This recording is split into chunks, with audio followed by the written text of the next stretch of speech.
حج کے 5 دن ہیں. آپ پہلے تھوڑی دیر کے لیے جو نا یہ جو حاجیوں پر میں نے دیکھا ہے مینا کے دن جب قریب آنے والے ہوتے ہیں نا تو حاجی گھبرائے مل رہے ہوتے ہیں, کیا ہوگا, خیمے میں کیسے رہیں گے, رش بہت ہوگا, احرام کتنے دن پہننا پڑے گا.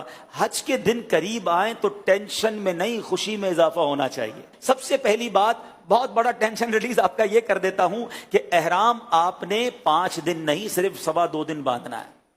صرف 2.25 دن کا احرام ہے. 1.5 دن تو پہلے عمرے میں باندھ لیا تھا آپ نے, پھر کائی کی ٹینشن ہے. پہلے میں نے کہہ دیا احرام فرینڈلی ہو جاؤ, اور حج میں میکسیمم 2.5 دن کا احرام ہے, کوئی 5 دن کا احرام نہیں ہے. ٹھیک ہے, تو آدھا ٹینشن تو ویسے ریلیز ہو گیا ہوگا. اب آ جاؤ حج کے 5 دن کیا کیا ہیں.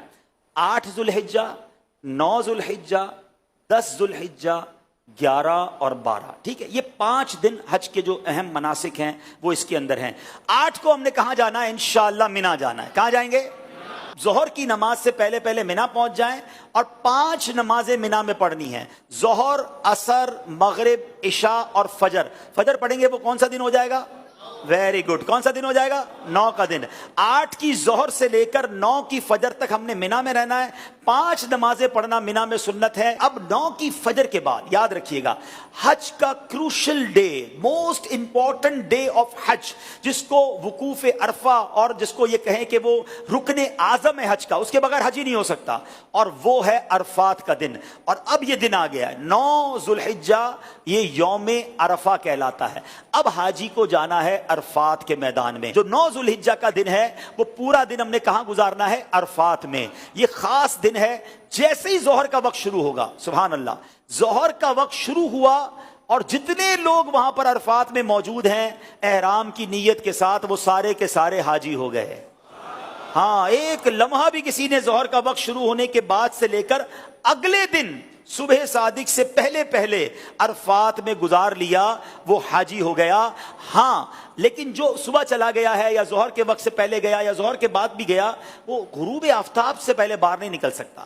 یہ بڑا مسئلہ ہے کہ بعض اوقات ہوتا یہ کہ دوپہر 3-4 بجے سے بعض خیمے والے کہتے چلو بھائی مزدلفہ چلنا ہے. نہیں, مغرب کا وقت ہو گیا, اب آپ آ جائیں گے مزدلفہ. یہ جو رات ہے, اللہ اکبر, بعض علماء فرماتے ہیں کہ یہ حاجی کے لیے شب قدر سے افضل رات ہے. یہ بڑی مبارک رات ہے, دعاؤں کی قبولیت کی رات ہے. پتھریلی زمین پر وہ مزہ آتا ہے جو 5 اسٹار ہوٹل کے بیڈ میں مزہ نہیں آتا. اللہ کی رضا کے لیے لوگ زمین پر پڑے ہوئے ہوتے ہیں. تو بہرحال یہ رات وہاں گزاریں گے. اب آ گیا 10 کی صبح. پاکستان میں 10 تاریخ کو ہم کیا کرتے ہیں؟ قربانی کرتے ہیں نا. حج کا دن ہوتا ہے, عید کا دن ہوتا ہے نا. ہاں جی, بڑی زبردست عید مناتا ہے. 10 تاریخ کو پہلا کام ہم نے کرنا ہے کہ ہم نے رمی کرنی ہے. ہم نے شیطان کو کنکریاں مارنی ہیں, اس کے بعد قربانی کرنی ہے, اس کے بعد حلق کرنا ہے. یہ 3 کاموں کی ترتیب یاد رکھیے گا. پہلے کیا کرنی ہے؟ رمی کرنی ہے, پھر اس کے بعد قربانی کرنی ہے, اس کے بعد حلق کرنا ہے. آپ احرام سے فارغ ہو گئے. ہاں, احرام تو پورا ہو گیا. ابھی تو 10 تاریخ کی صبح ہی ہوئی ہے, دوپہر ہو جائے گی زیادہ سے زیادہ. 2.5 دن میں آپ احرام سے فارغ. صرف ایک پابندی باقی ہے جو مرد و عورت کے معاملات ہیں, باقی یو آر فری ناؤ. اب اس کے بعد طواف الزیارہ کر لیں تو وہ پابندی بھی ختم ہو جائے گی. اس کے بعد یعنی یہ 10 کا دن جو ہے, آپ چونکہ تھوڑا بیزی ہوں گے, پہلے آپ رمی کریں گے, پھر قربانی کریں گے, پھر آپ حلق کریں گے, غسل وغیرہ کر کے لباس پہنیں گے. اگر شام کو طواف الزیارہ کرنا ہے تو کر لیں گے, ورنہ اگلے دن کر لیں گے.